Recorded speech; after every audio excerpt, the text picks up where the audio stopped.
Jedno od troje dece u Severnoj Makedoniji živi u siromaštvu, pokazuje analiza UNICEF-a. Zemlja je, dodaju, daleko od dostizanja glavnog cilja iskorenjenja siromaštva. Podaci pokazuju da su djeca najranjivija grupa u društvu. Stepen siromaštva je 50% veći nego kod odraslih i više od dvostruko veći nego kod starijih osoba. Posebno zabrinjava stepen siromaštva samohranih roditelja i romske djece.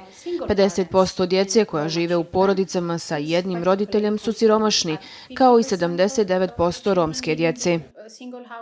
Zabrinjava i, kažu iz ove agencije, to što samo jedno od 5 dece u zemlji prima novčanu, dečju ili porodičnu pomoć u usporedbi sa 9 od 10 dece u Evropskoj uniji. Siromaštvo ne utiče samo na trenutni život dece, već i na razvoj njihovih kapaciteta i sposobnosti.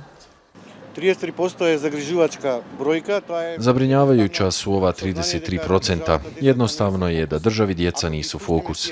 Ako ovu djecu zanemarimo od ranog uzrasta, ne uključimo u vrtiće kako bi im omogućili drugačije životne navike, da vrtići budu besplatni i dostupni i roditeljima koji rade, ali i onima koji ne rade, to znači da propuštaju priliku za obavezno osnovno i srednje obrazovanje. Moramo graditi kapacitete da ta djeca budu 100% obuhvaćena u vrtićima, zato što to nije samo briga, već obrazovanje i vaspitanje. I ta djeca koja će početi sticati životne navike neće predstavljati lošu sliku o glavnom i ostalim gradovima. Analiza ukazuje na to da je stanje mnogo gore od nacionalnog proseka kad govorimo o deci iz romskih porodica. 79% njih živi ispod praga siromaštva. Više od polovine romske dece ne uspe da završi osnovno i srednje obrazovanje, dok je taj prosek među ostalom decom manji od 10%. Većina romske dece ne ide ni u predškolske ustanove, dok adolescentkinje prerano stupaju u brak. Preporuka UNICEF-a je da svako dete ima pristup odgovarajućem standardu za život preko sistema socijalne zaštite. Vlasti kažu da su ti izazovi deo nacionalnog akcijskog plana koji je u završnoj fazi usvajanja.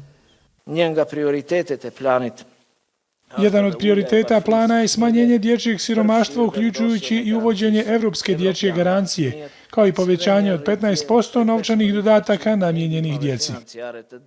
Podaci anketa domaćinstava pokazuju i da 73% dece kući doživljava nasilnu disciplinu, dok približno 20.000 njih nema efikasnu zdravstvenu zaštitu.